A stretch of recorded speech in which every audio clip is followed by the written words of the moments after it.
Siamo alla fattoria didattica Villa Romana del Tellaro. La fattoria didattica si occupa di insegnare alle nuove generazioni, ma anche a chi non ha avuto la possibilità nel passato di riscoprire l'agricoltura con i suoi ritmi e con le sue tradizioni.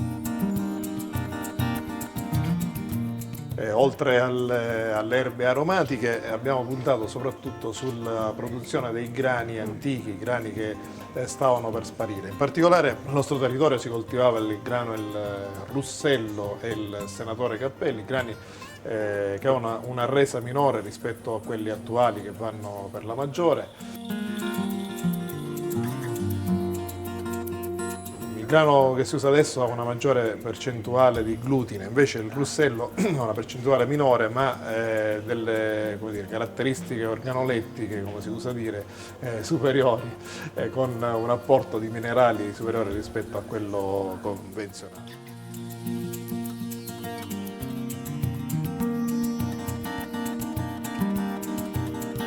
Abbiamo puntato su questo, quindi stiamo facendo anche una sperimentazione per quanto riguarda la produzione del grano, quindi da un paio d'anni coltiviamo il Russello, lo usiamo sia a scopi didattici che a scopi sperimentali.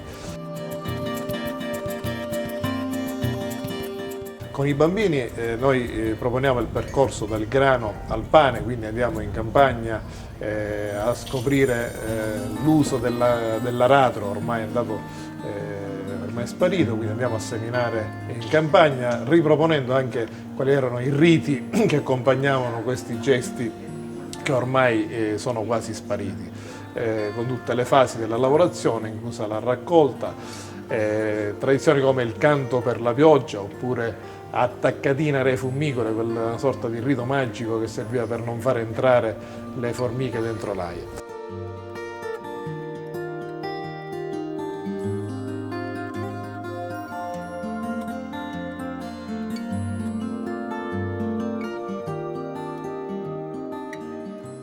È interessante vedere, soprattutto da parte dei bambini, ma anche degli adulti, far scoprire a loro che i chicchi di grano stanno dentro le spighe, no? E quindi bisogna rompere le spighe per poter avere il grano.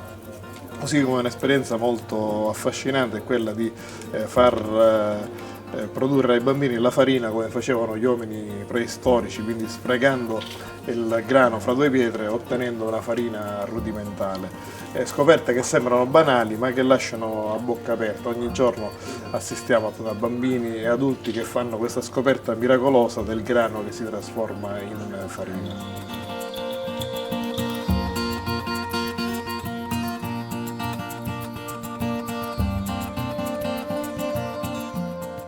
Il risultato è interessante perché naturalmente il sapore, il gusto di questa farina con cui si fanno pane e focacce è del tutto diverso rispetto a quello tradizionale e riscuote un grande successo di pubblico perché è una scoperta vera e propria per tutti quelli che si avvicinano a questo prodotto.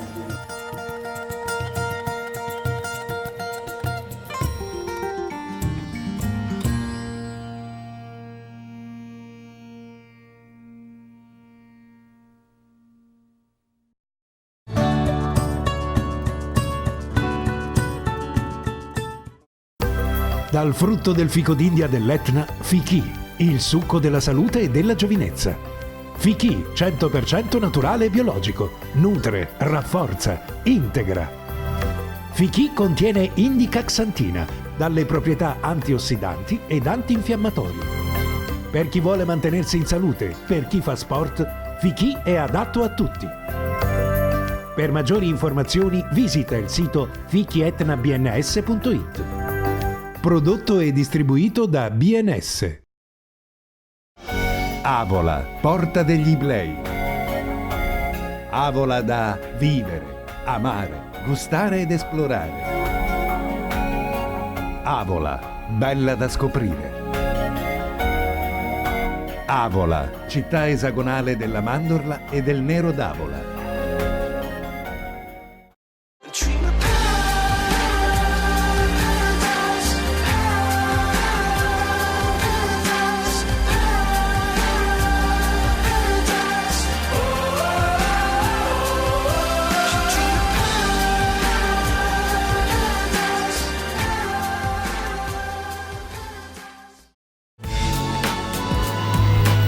sport, natura, cibo e cultura. Cesarò, Porta dei Nebrodi. Visita il sito www.turismocesarò.it.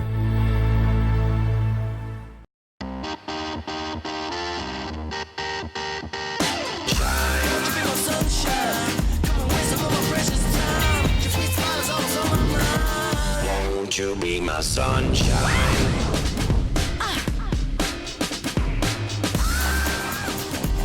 Nuova Peugeot 208. Move your energy. Scegli la best technology Peugeot. 208 con Peugeot iCockpit e motore PureTech. Peugeot. Cisauto. Peugeot a Catania. Siamo noi.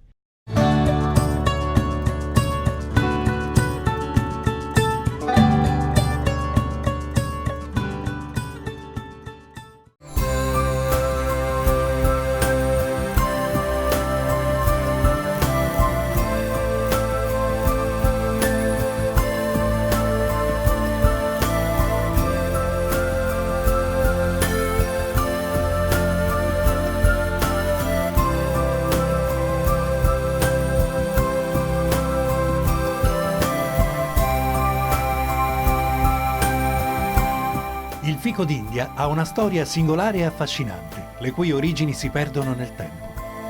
India si riferisce infatti alle Indie occidentali, cioè al Nuovo Mondo, e più precisamente al Messico. Recenti ritrovamenti fossili delle sementi del frutto nelle zone montane di quella nazione ne confermano infatti la presenza in quei luoghi da almeno 9000 anni.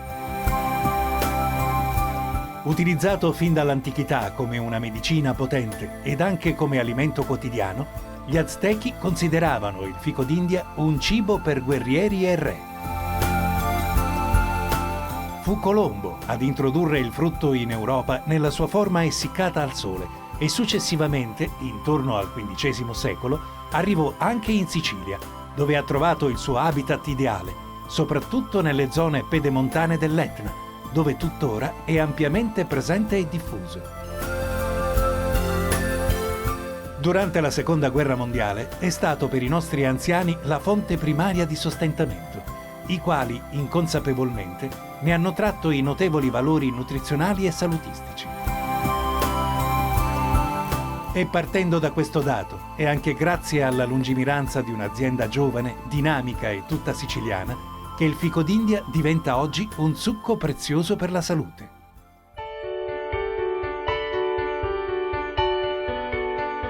È da molti anni che noi facciamo ricerca su un prodotto tipico siciliano, il più tipico di tutti forse, il fico d'India. Quello di cui vorremmo parlarvi è il pigmento giallo, cioè l'Indica xanthina. Questo fitochimico ha delle proprietà davvero speciali. Sicuramente ha delle capacità antiossidanti, ma va anche molto oltre. Sì, l'Indica xanthina è una molecola, un pigmento davvero inusuale nel panorama delle molecole naturali che si ritrovano in frutta e vegetali. Abbiamo potuto studiare in modelli sia animali, vegetali, ma anche sull'uomo, veramente l'effetto salutistico di questa molecola, in particolari condizioni di stress organico, stress ossidativo, problemi infiammatori. In particolar modo l'efficacia della molecola da noi valutata si realizza proprio a quelle concentrazioni, a quelle piccole concentrazioni che comunque nell'uomo vengono raggiunte dopo l'assunzione del frutto. In questo caso dopo l'assunzione del prodotto in questione, che è un concentrato di frutto di fico d'India veramente ricco di questa molecola.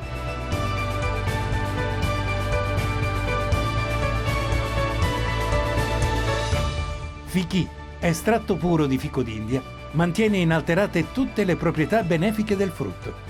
Un prodotto di alta qualità, proveniente da coltivazioni selezionate, esenti da qualsiasi trattamento chimico, che non contiene conservanti, coloranti, zuccheri aggiunti ed è privo di glutine.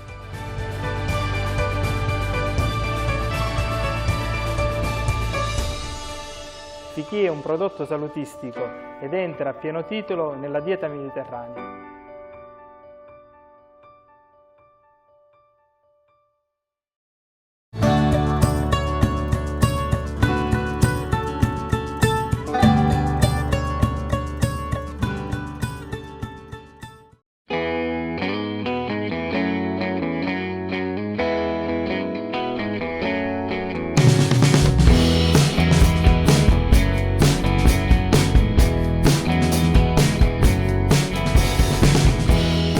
Ci troviamo da Domenico e siamo qui in compagnia del figlio Paolo. Oggi Domenico è conosciuto, diciamo così, alla stessa stregua del Duomo, delle cose più importanti della nostra città. È un riferimento dell'enogastronomia messinese. Casa mancia, uvana alla disgraziata.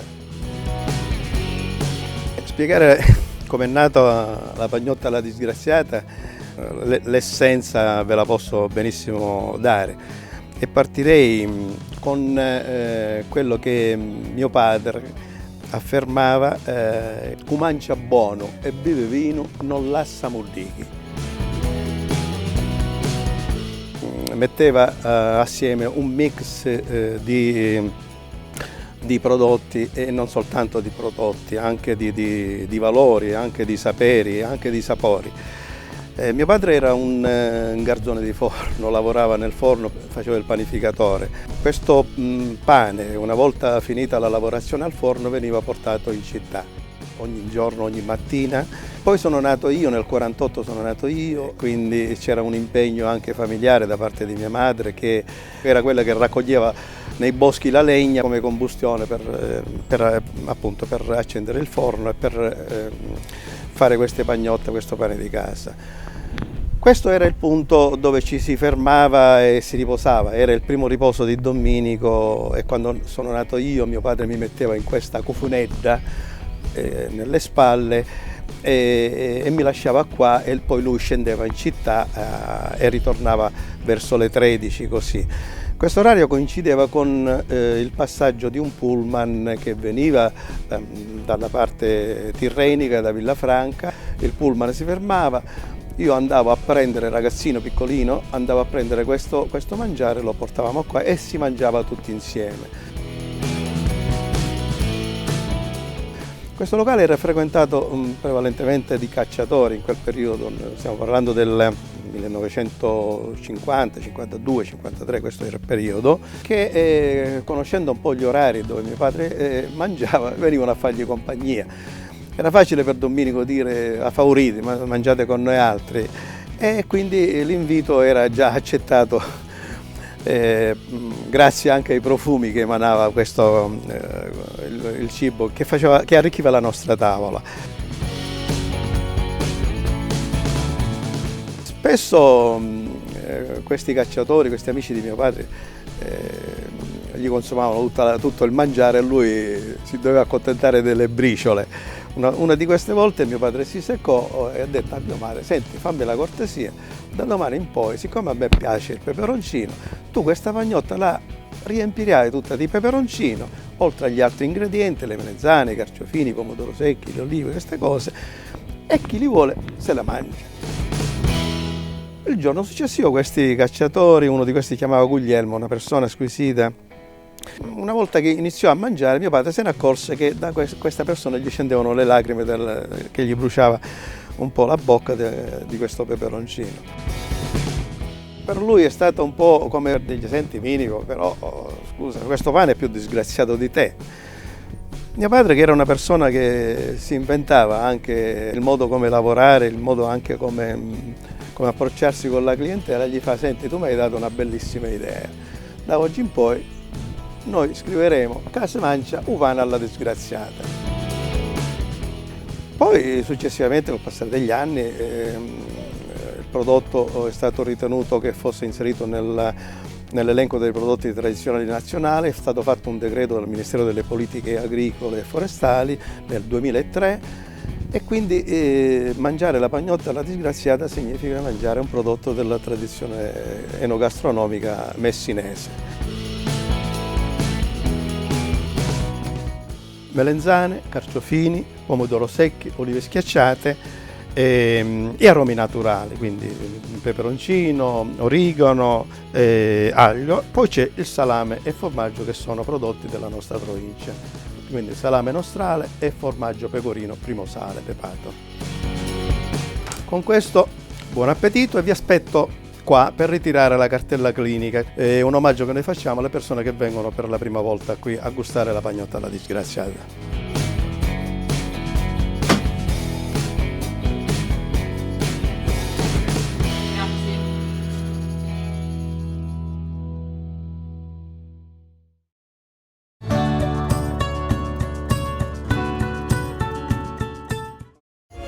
Profumo di storia, di arte e di cultura. Profumo di tradizioni, di vita e di dolcezze. Modica, città di inaspettate sorprese.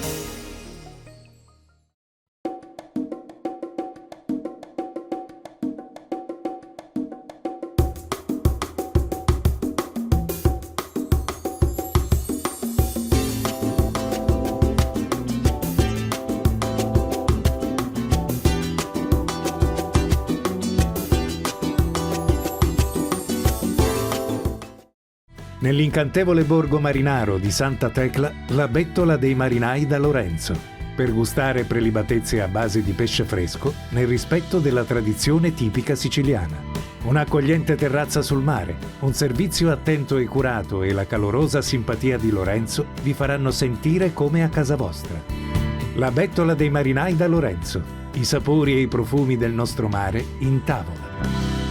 A Santa Tecla, sotto Acireale, via Canale Torto 34.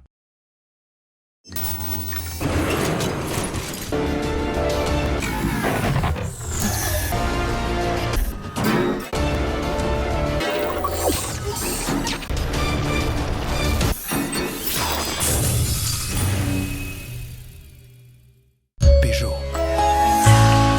Cisauto, Peugeot a Catania, siamo noi.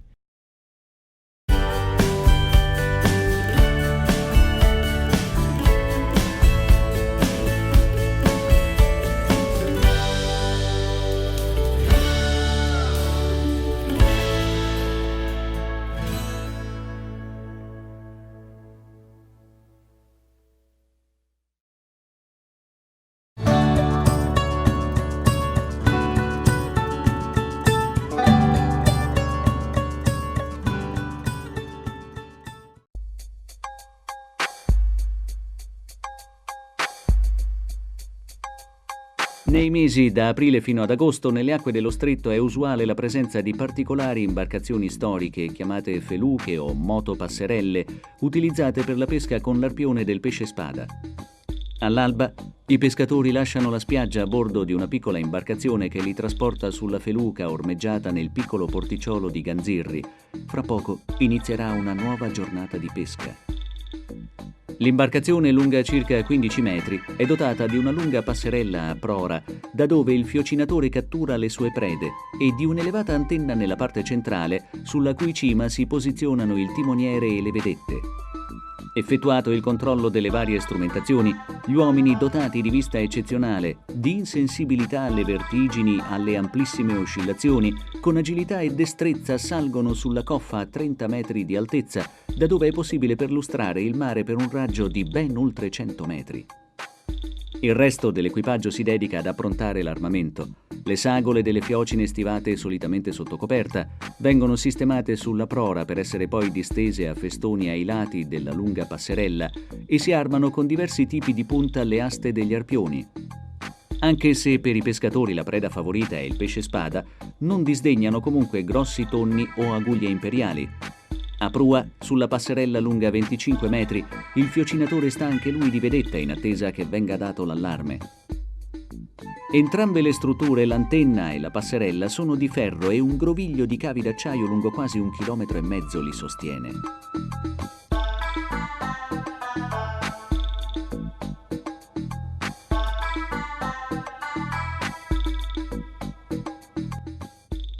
La pesca del pesce spada con l'arpione nell'area dello stretto di Messina ha origini che si perdono lontano nei tempi, quando tale attività veniva svolta da 2 barche diverse, il luntro con funzioni di cattura e la feluca, che era in origine un'imbarcazione d'avvistamento che solo a partire dalla seconda metà del XX secolo si trasforma nella moderna feluca a motore. Si gira tutto il giorno ispezionando un limitato tratto di mare denominato posta. A turno con le altre feluche si percorrono tutte le poste secondo un sorteggio effettuato prima dell'inizio della stagione di pesca in capitaneria di porto. Sull'antenna il timoniere avvista un pesce e guida la barca sulle sue tracce, lanciando messaggi vocali al fiocinatore che rapidamente entra in azione, centrando con un colpo preciso la preda. Si tratta di un'aguglia imperiale, una specie pelagica e migratoria molto comune nell'area dello stretto. Il fiocinatore sistema l'arpione e si riprende a girare. Un fitto intrico di cavi metallici sostiene albero e passerella, facendo apparire le feluche come surreali. Si tratta in realtà di perfette macchine da preda, cui nessun pesce, una volta avvistato, può sfuggire agevolmente. Sulla cima dell'albero sono sistemate le leve di comando del motore e gli organi di guida del natante. In lontananza si osserva qualcosa che sembra essere la sagoma di un pesce spada. Presto il fiocinatore si posiziona sull'estremità della passerella, impugna l'arpione e lo conficca sul dorso dell'animale. Il pesce salta e si immerge cercando di liberarsi dall'arpione, mentre a bordo gli uomini lavorano di braccia con la lunga sagola che trattiene la fiocina, che si svolge assecondando gli ultimi movimenti della preda allo scopo di farla stancare e dissanguare. Non appena poi il pesce dà i primi segni di cedimento, gli uomini iniziano il recupero agendo sulla sagola.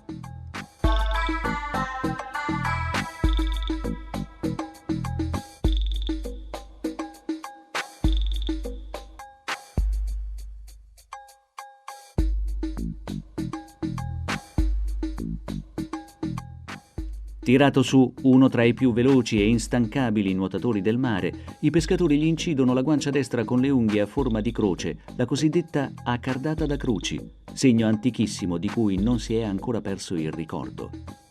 Un rituale scaramantico che inneggia alla prosperità della pesca. La sua spada, lunga 1/3 della sua lunghezza, non farà più paura a nessuna preda. La giornata di pesca al pesce spada è giunta al termine. La feluca raggiunge il piccolo approdo di Ganzirri, da dove ripartirà il giorno seguente per una nuova battuta di caccia. Il pesce spada, nei mesi da aprile ad agosto, si avvicina lungo le coste dello stretto per riprodursi. È un pesce solitario, ma è possibile trovarlo in coppia e occasionalmente in piccoli gruppi durante tale periodo. La fedeltà di questa specie in epoca riproduttiva è nota ai pescatori siciliani che tentano di colpire con l'arpione prima la femmina, dal momento che il maschio, anche se rischia la cattura, segue la sua compagna anche se ferita. Al giorno d'oggi tutti i saperi che nel tempo hanno consentito agli abitanti della costa di sfruttare il mare in modo sostenibile stanno via via perdendosi, o perché sostituiti da tecnologie radicalmente nuove ma troppo invasive, o perché nel mondo della pesca è mancato un ricambio generazionale e la pesca artigianale va acquisendo sempre più un valore storico-culturale, non rappresentando più quella risorsa economica che era stata fino agli anni 50.